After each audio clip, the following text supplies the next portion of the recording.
El Salvador vivió ayer una larga jornada electoral, una jornada que salvo unos incidentes aislados se vivió en armonía y también en tranquilidad en los más de 1.595 centros de votación en todo el país. Con el Procurador General de los Derechos Humanos, David Morales, hablaremos esta mañana de esta jornada y de los graves problemas que se suscitaron anoche con las fallas en la transmisión de los resultados preliminares de estas elecciones. Procurador, esta madrugada se dieron serios problemas con la transmisión de los resultados que continúan hasta el día de hoy y hasta la hora de hoy. Todavía no tenemos los datos preliminares de estas votaciones. ¿Qué noticias tiene usted sobre esta situación? Bueno, el fallo se ha producido en la madrugada, en la noche, en el momento que debían fluir los datos. Supimos y confirmamos posteriormente que se trataba de fallas en el sistema, en el software que había previsto el Tribunal Electoral. Y obviamente esto generó momentos de mucha tensión, en la medida que la función de los resultados preliminares es precisamente generar tranquilidad, generar certeza sobre el proceso a través de su divulgación. Sin embargo, es importante aclarar a la población que las garantías de limpieza del proceso no dependen estrictamente del mecanismo de transmisión preliminar de resultados. El mecanismo de limpieza está determinado por la actuación de la Junta Receptora de Votos, que tiene un fuerte mecanismo de control, autocontrol interno de todos los partidos políticos y es un proceso sumamente vigilado. Yo quisiera felicitar a las juntas receptoras de votos a nivel nacional. Algunas de ellas siguen trabajando a este momento, han realizado una labor extraordinaria y un esfuerzo muy grande de trabajo en equipo. Me parece que la labor de la JRB está imponiendo bastante tranquilidad, bastante certeza al proceso. La observación internacional ha hecho una labor muy grande también. Yo quiero reconocer y felicitar igualmente a la observación, sí, la observación nacional e internacional, incluida los observadores y observadores de la Procuraduría de los Derechos Humanos. Alrededor de 600, ¿no? Más de 600 personas y un equipo ya de más de 200 en el proceso de conteo final que han trabajado desde la madrugada del domingo al momento de hoy, al amanecer del lunes, siguiendo el proceso. Yo quisiera hacer un llamado a la población a que mantenga la tranquilidad. El trabajo de la Junta Receptora, pese a la complejidad de la votación, a lo agotador de la jornada, a ser la primera vez que aplican estas nuevas metodologías y complejidades que demandaba el voto cruzado, los consejos plurales, 3 votaciones a la vez, pues han realizado una tarea muy grande. Me parece que sí debemos, obviamente, preocuparnos por el fallo en el sistema de transmisión de datos. ¿Pero qué cree que pasó ahí? ¿Qué cree usted que es lo que sucedió con esas irregularidades? Únicamente contamos con la información oficial que el tribunal finalmente a las 2 de la mañana daba a conocer, reportando los fallos en el sistema. Yo quisiera decir que obviamente hay una responsabilidad en primer término del Tribunal Supremo Electoral en que esta etapa tuviera estos problemas tan graves. Aunque obviamente se trata de un motivo que deriva del incumplimiento o la falta de capacidad de la empresa responsable del ejercicio de transmisión. El presidente del tribunal lanzaba un mensaje de tranquilidad en el sentido que el sistema estaba funcionando en el procesamiento de datos, pero era el componente de la divulgación pública de los resultados el que había enfrentado graves problemas técnicos y no era posible darlos a conocer. Se decía que algunas actas ya se podían ver a través de la página del tribunal, pero yo logré, me metí, pero no logré ver ningún resultado hasta el momento. Ahora, dentro de esta dimensión negativa yo quiero destacar 2 aspectos que sí me parecen positivos. Uno de ellos es la madurez de la dirigencia de los partidos políticos. Obviamente, la situación de no contar con resultados preliminares pronto, luego que venimos de una experiencia muy exitosa de 2014, en el cual la transmisión de datos preliminares fue impecable, ¿no? y tan exacta que coincidió con el escrutinio definitivo, ¿no? Varios días después. Muy oportuna a tempranas horas de la noche. Entonces este era un avance que no se pudo replicar ante las complejidades que el proceso electoral ahora presentaba. Esto pudo haber generado una crisis ¿verdad? Sobre todo, dado el momento de tensiones, el momento de los conteos iniciales, los partidos políticos están en el calor de la contienda, en el momento más tenso, y muy fácilmente pudo haber derivado en una crisis. Sin embargo, las dirigencias de los partidos, a través de sus secretarios generales, además de los reclamos no justos que estaban presentando por la preocupación en este incidente, optaron por la vía de presentarse ante el tribunal, exigir las explicaciones y dialogar. Y tuvieron la capacidad de llegar a un acuerdo con el tribunal. Y el tribunal, dentro de la responsabilidad que adquiere en este incidente, pues fue capaz de reconocer el error y darlo a conocer a la población a través de cadena nacional de radio y televisión. El primer paso, por supuesto, para enfrentar una situación de este tipo es reconocer el problema. El tribunal ha ofrecido avances a partir de esta mañana, debemos todavía esperar los resultados. La población debe tener en claro que la limpieza del proceso electoral no depende de la transmisión de resultados preliminares. Como decía, es la Junta Receptora de Votos que tiene la representación de los partidos políticos la que define el conteo de los resultados. A partir de ahí, ese resultado no se mueve. Lo que existe es un procesamiento de actas que también son etapas muy vigiladas, y las actas originales son todas revisadas en un proceso de escrutinio definitivo que dura varios días. El proceso de escrutinio final se instalará a partir del día martes. La Procuraduría de los Derechos Humanos y la Observación Internacional somos parte de ese proceso. Tendremos delegados y delegadas de la Procuraduría a lo largo de todo el proceso de escrutinio en cada una de las 59 mesas. Entonces, no solo en el momento de la votación, no solo en el momento de la definición más importante, que es la de la JRB, sino que en todas las verificaciones posteriores el proceso es muy vigilado. Por lo tanto, las garantías de limpieza y de transparencia son muy grandes. Lo que ha fallado es un componente adicional que obviamente es relevante, que es el de la transmisión inmediata de resultados preliminares, que tiene la función de dar tranquilidad al proceso y prevenir cualquier crisis. Sin embargo, falló y la crisis no se produjo, me parece, por esta actitud positiva de las dirigencias partidarias que tuvieron la capacidad de dialogar con el tribunal. Quiero también destacar que si bien el tribunal tiene una primera responsabilidad ante el problema, también se trata de una acumulación de responsabilidades. Me parece que fue muy fácil para las otras instituciones involucradas en el proceso electoral trasladar todas las responsabilidades y la mayoría de la carga al Tribunal Supremo Electoral.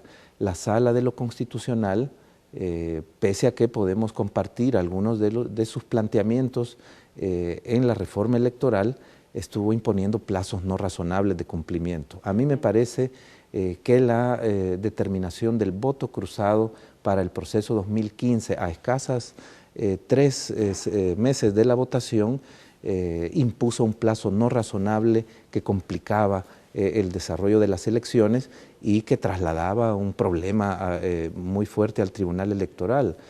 Posteriormente la Asamblea Legislativa no fue capaz de arribar a consensos que determinaran normas claras en las metodologías de conteo y terminó trasladando esta responsabilidad al tribunal, que además debió tomar tiempo adicional para lograr consenso, porque es un ente colegiado también, y definir la metodología y después las herramientas técnicas y las campañas de promoción. Usted ve como una serie de factores que influyeron. Claro, tampoco la Asamblea Legislativa pudo construir un proceso eficiente a nivel de decreto legislativo para garantizar la participación política de las mujeres y trasladó esa responsabilidad al tribunal. Entonces el tribunal enfrentaba un escenario de muchas reformas con poco tiempo para implementarla, recursos sumamente limitados. Entonces me parece que también la Sala de lo Constitucional y también la Asamblea Legislativa tienen responsabilidad en que el proceso se haya complejizado de tal manera y el tribunal enfrentara estos desafíos tan grandes. Ha fallado una dimensión del proceso que es el conteo preliminar, pero este fallo no estaría generando afectación en la limpieza del proceso electoral y en esto han jugado ese rol protagónico que yo quiero reconocer y felicitar nuevamente del trabajo en la JRB, que han trabajado durísimo. Yo los pude ver trabajando en equipos, tratando de generar consenso, ordenaron su metodología, trabajaban con seriedad. Según lo que entiendo sus palabras, procurador, es que todo este proceso de atraso no va de alguna manera a dificultar a la transparencia de los resultados. Te digo esto porque se puede de repente malentender o la gente puede pensar que esto podría afectar. En materia estrictamente de transparencia tenemos un fallo que nos representa un retroceso en relación a la elección 2014, Hablo de los resultados finales. En materia de la transmisión de datos preliminares, que es un mecanismo también de transparencia. Pero la limpieza del proceso no puede estar en duda. Las votaciones se han producido en tranquilidad, con mucha vigilancia. Los incidentes que fueron negativos fueron incidentes aislados que se administraron. Las votaciones han sido bastante tranquilas, muy confiables, con el funcionamiento de la institucionalidad, y el proceso real de limpieza, las garantías de limpieza están en el trabajo mismo de la JRB y en los controles y vigilancias del escrutinio definitivo. Las actas están resguardadas, ¿verdad? Las actas son prueba del resultado electoral, porque se integra, ¿no? Su contenido se establece por consenso de todos los partidos políticos representados en la JRB, y el procesamiento de las actas es un proceso en extremo vigilado. Por eso es que el sistema salvadoreño, más allá de las necesidades de desarrollo que tiene y algunas brechas de participación que deben completarse, pues el sistema salvadoreño es muy confiable, no da lugar a una posibilidad de fraude. Si alguien intentara rellenar urnas, destruir votos, modificar los resultados de las actas, el proceso es tan vigilado por los partidos y las diferentes instituciones y actores que participamos que inmediatamente se conocería y daría lugar a denuncias y a intervenciones inmediatas de la autoridad que perseguirían el delito, de tal manera que no da margen el sistema. Esta es una construcción exitosa de la reforma electoral del proceso de paz. Si bien la reforma requería más desarrollos, este mecanismo basado en el autocontrol o en el control recíproco de los partidos políticos ha demostrado ser exitoso y erradicaron la práctica del fraude en las elecciones salvadoreñas después de los acuerdos de paz. Procurador, algunos observadores internacionales, entre las denuncias que se presentaron, hablaron de problemas de acceso para las personas con discapacidad a las urnas. ¿Cómo lo vieron ustedes? Como Procuraduría para la Defensa de los Derechos Humanos desplegamos un énfasis especial en nuestro observatorio hacia la participación de personas que pertenecen a poblaciones en condición de vulnerabilidad. Personas con discapacidad, personas adultas mayores, personas de la población LGTBI y también pueblos indígenas fueron objeto especial de nuestra observación. Debemos saber que el sistema electoral salvadoreño sí garantiza un estándar suficiente de voto universal. Desde que aplicamos el DUI, el uso del DUI en la elección como el documento para votar, no existe restricción legal para ninguna persona mayor de 18 años. No puede, dijéramos, afectar o impedir el ejercicio del voto la religión, el sexo, la condición social, la pertenencia a una etnia. Entonces este estándar es importante, pero aún tenemos brechas de exclusión. Esas brechas de exclusión se producen, por ejemplo, hacia los salvadoreños en el exterior, porque el sistema no ha logrado garantizar su participación, pero también hacia las poblaciones en vulnerabilidad. Las personas con discapacidad enfrentan graves obstáculos ante la infraestructura que limita su acceso a los centros de votación.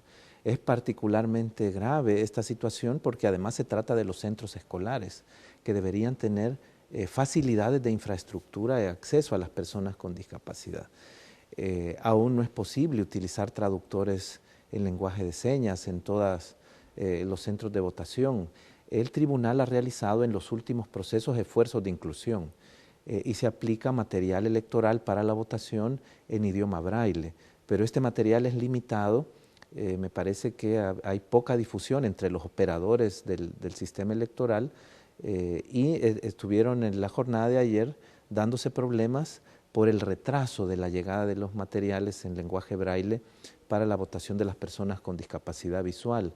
Tuvimos un incidente, bueno, además de los incidentes de accesibilidad, hay un esfuerzo del tribunal en convenio con el CONAIPD para crear rampas de acceso, pero es un esfuerzo todavía limitado con pocos recursos. La gran mayoría de la infraestructura sigue ofreciendo problemas. Tuvimos en Cuscatlán un incidente de discriminación porque una junta trató de impedir el ejercicio del voto de una persona con discapacidad mental. También tuvimos una situación irregular de una persona con Alzheimer que tenía dificultades físicas para marcar la papeleta. Se permitió la asistencia de un familiar que marcó una preferencia que no era la que expresaba verbalmente la persona votante. Y esto, en ese caso, ¿qué esto llevó a la nulidad del voto.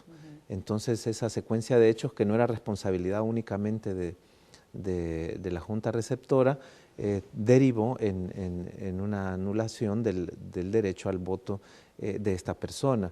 Son incidentes que se estuvieron dando aisladamente. En general, el problema sigue siendo de exclusión social, de ausencia de políticas que faciliten ir eliminando los obstáculos que enfrentan las personas con discapacidad. Similar situación ocurre con los pueblos indígenas.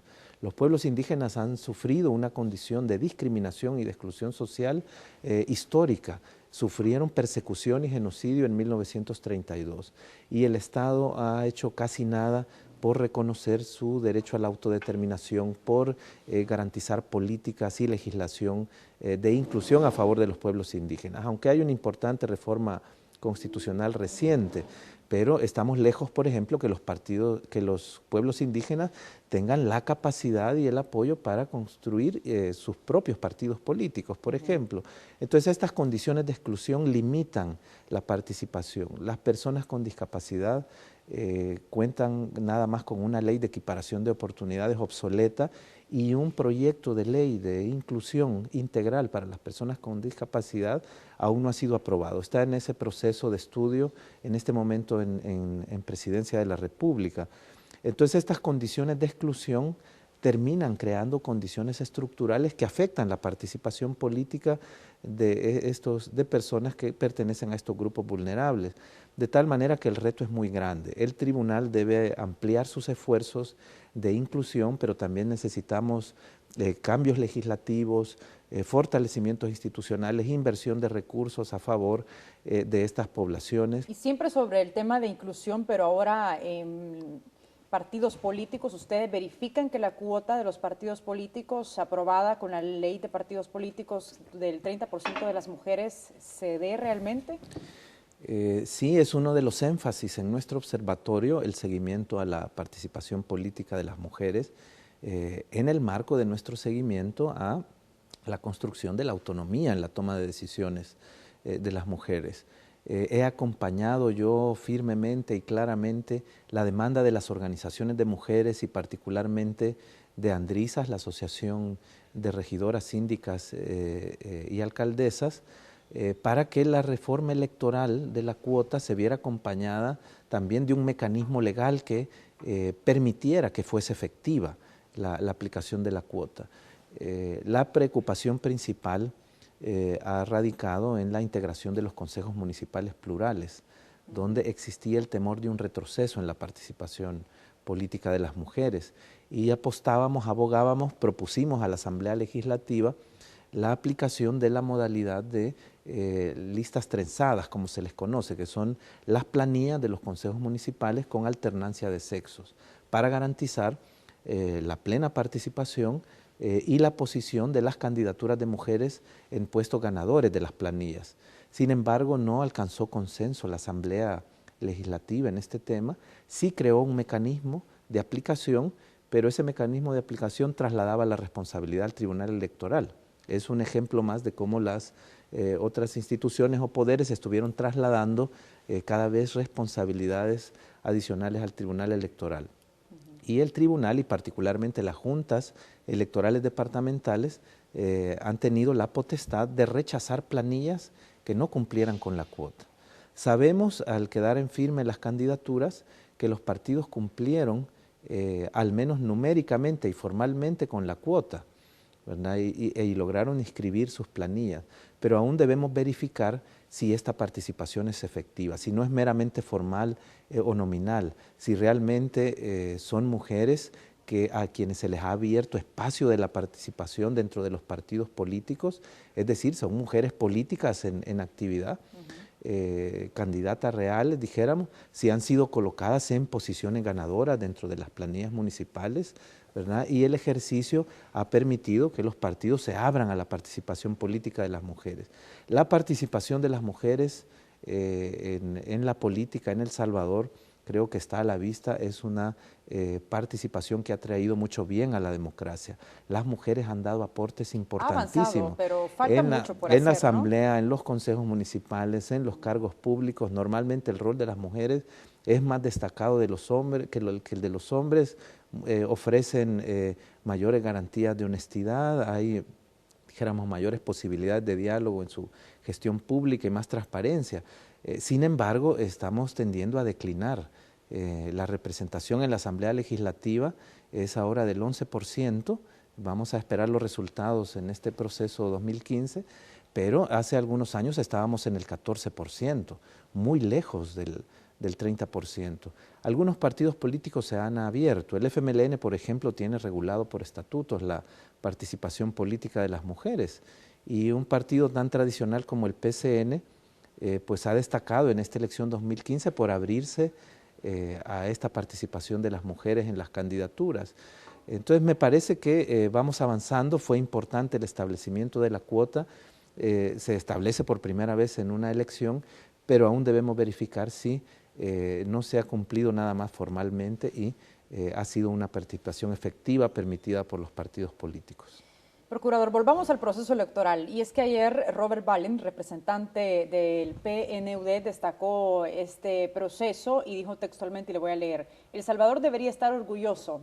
Se fija metas siempre cada vez más complejas, como el voto cruzado, que poquísimos países en el mundo lo tienen. ¿Coincide usted con esas apreciaciones de Robert Balen? Coincido con la visión positiva de don Roberto Balen. Efectivamente, El Salvador está acelerando su reforma electoral. Debemos tener en cuenta que la reforma de los acuerdos de paz del año 92 crea el Tribunal Electoral y crea este mecanismo de controles recíprocos de los partidos al que ya me referí, que ha sido tan exitoso y que ha garantizado limpieza en las elecciones. Hemos tenido desde el inicio de este sistema electoral problemas de irregularidades, en el pasado más graves de las que se presentan hoy, problemas de violencia electoral, en el pasado más graves de las que ahora hemos experimentado. Pero el sistema fue funcionando en términos de garantías suficientes de limpieza, pero en determinado momento, a mediados de la década de los 90, se detuvo. Básicamente estuvimos funcionando hasta el estándar logrado después de los acuerdos de paz hasta hace pocos años. En años recientes el proceso de reforma electoral se aceleró, en gran medida por decisiones mismas de los partidos políticos que se expresaron en decretos legislativos. Las reformas al Código Electoral, la ley de partidos políticos, la cuota ahora de participación de las mujeres obligatoria, entre otras reformas muy importantes, han sido generadas por la misma Asamblea Legislativa de forma más acelerada, y hemos tenido otros cambios electorales derivados de las intervenciones de la Sala de lo Constitucional por vía de sentencia. Algunos han sido decisiones que han supuesto cambios importantes que deben aplicarse en muy poco tiempo, con gran presión para las autoridades que deben ejecutar estos cambios. Creo yo que más allá de los discursos o las confrontaciones, el comportamiento de la Asamblea Legislativa ante estas sentencias ha sido de cumplimiento, han tendido a cumplir las sentencias y esto ha acelerado el proceso de reforma. Entonces ahora teníamos, como lo dijo el mismo presidente del tribunal, una de las elecciones más complejas en toda la historia de este joven sistema electoral salvadoreño, ¿no? 3 votaciones, consejos municipales plurales, la aplicación a última hora por sentencia de la sala del voto cruzado, la participación mínima de las mujeres, y el tribunal además estuvo empujando medidas de inclusión social importantes, como el fortalecimiento del sistema electoral a favor de los pueblos indígenas. Y con respecto a la participación electoral, ¿cuál es su valoración? Bueno, aún no tenemos datos concretos. Nuestros estimados muy preliminares arrojados por nuestra observación en el terreno nos reflejaba una reducción en la participación bastante notable en relación a las elecciones de 2014. Sí es una tendencia histórica que las votaciones presidenciales llaman y generan una participación mucho mayor de votantes y que tiende a disminuir en las votaciones legislativas y municipales. Sin embargo, nos parecería muy preliminarmente, y es una percepción nada más, que habríamos disminuido en relación a 2012, pero estaríamos arriba del 50% de la participación. En 2012 creo que fue el 53%, ¿no? Sí, creo que estaríamos alrededor. 52, 53%. Pero estaríamos llegando aproximadamente al 50% en esta elección, según las estimaciones muy parciales de la observación en el terreno. Sin embargo, para una certeza definitiva debemos esperar los resultados, en tanto no hemos tenido funcionamiento del sistema de datos preliminares, no podemos tener datos oficiales certeros sobre el nivel de participación. Y con esta modalidad del voto cruzado, ¿no cree usted que se puede relacionar con un aumento de votos nulos? Por ejemplo, en las elecciones de 2012, entiendo yo que hubieron alrededor de 74,000 votos nulos. Puede ser que en esas elecciones, con la complejidad que ha presentado, sea un poco más. ¿Cómo lo ve usted?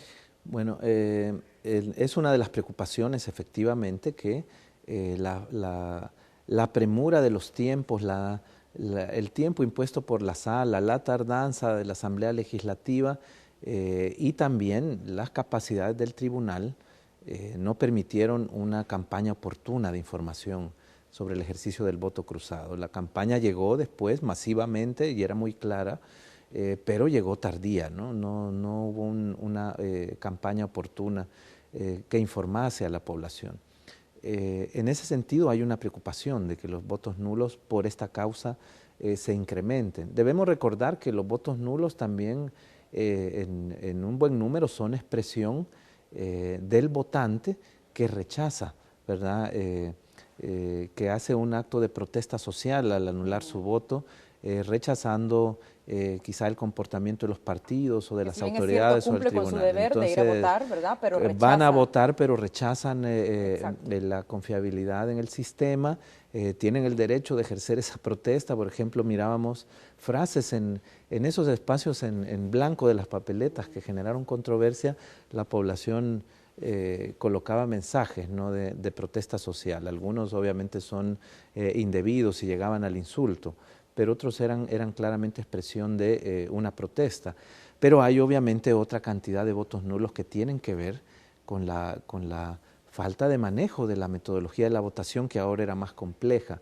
El comportamiento que estuvimos observando en las urnas, en el inicio del proceso de conteos en la noche de ayer, o durante el desarrollo del conteo, nos estaba reflejando que no parecía ser tan elevado el número de votos nulos que derivaban de la aplicación indebida o equívoca del voto cruzado.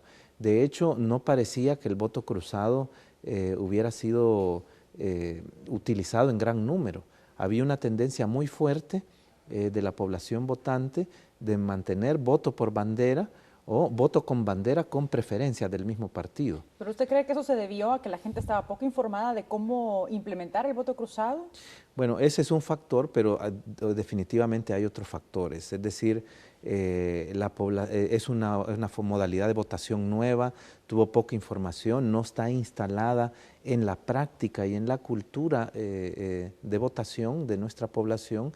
Tradicionalmente se ha votado por bandera y esto genera una práctica. Esto solo se va a ir desarrollando si lo asume la población con la práctica de las votaciones. Era la primera vez y obviamente la tendencia fue a votar como tradicionalmente se ha votado. Aunque era notable que los votantes sí recurrían al voto por rostro marcando preferencias de los candidatos de su partido. Es decir, o eran votos directamente a la bandera y nada más, o votos a la bandera con preferencias del mismo partido. Pero el número que observábamos, al menos muy someramente, porque no podemos hablar en definitiva hasta que hayan datos oficiales, era que la cantidad de voto cruzado era relativamente pequeña en relación al global de votos. La población parecía estar ejerciendo en un porcentaje relativamente bajo esto. Claro, son percepciones tomadas de diferentes centros en los que estábamos monitoreando y no podemos decir que realmente sea una tendencia que se va a imponer al momento de contabilizar los resultados oficialmente. A ver, ante esto, para la Procuraduría, ¿cuáles son los retos de nuestro sistema electoral para futuras elecciones y también para el Tribunal Supremo Electoral, ahora que tendremos 3 años sin elecciones a la vista? ¿Qué piensa usted? Bueno, nosotros desde la perspectiva de derechos humanos tenemos énfasis en que puedan solventarse, mejorarse, ampliarse las garantías frente a los problemas que hemos mencionado en la entrevista, Wendy. El desarrollo y aplicación plena del voto desde el exterior, la motivación suficiente a los jóvenes que votan por primera vez, la participación política de las mujeres, que debemos elevarla de un 30% a un 50% que debería ser el ideal de participación para garantizar la igualdad de participación entre hombres y mujeres, y sobre todo el desarrollo de legislación, el destino de recursos y el desarrollo de políticas para una mayor participación de los grupos en condición de vulnerabilidad, pueblos indígenas, personas con discapacidad, personas adultas mayores, personas de la población LGTBI. Estos son los aspectos, dijéramos, más urgentes y prioritarios desde la perspectiva de derechos humanos, pero hay otras deudas históricas del sistema electoral salvadoreño que deben desarrollarse, por ejemplo, la capacidad del tribunal para ejercer sus funciones jurisdiccionales.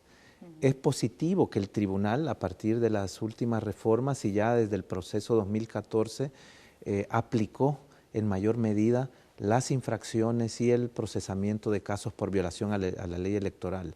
Ahora vemos un tribunal que expulsa algunos spots o anuncios publicitarios que son violatorios, que da órdenes a los partidos políticos para que rectifiquen ciertas conductas.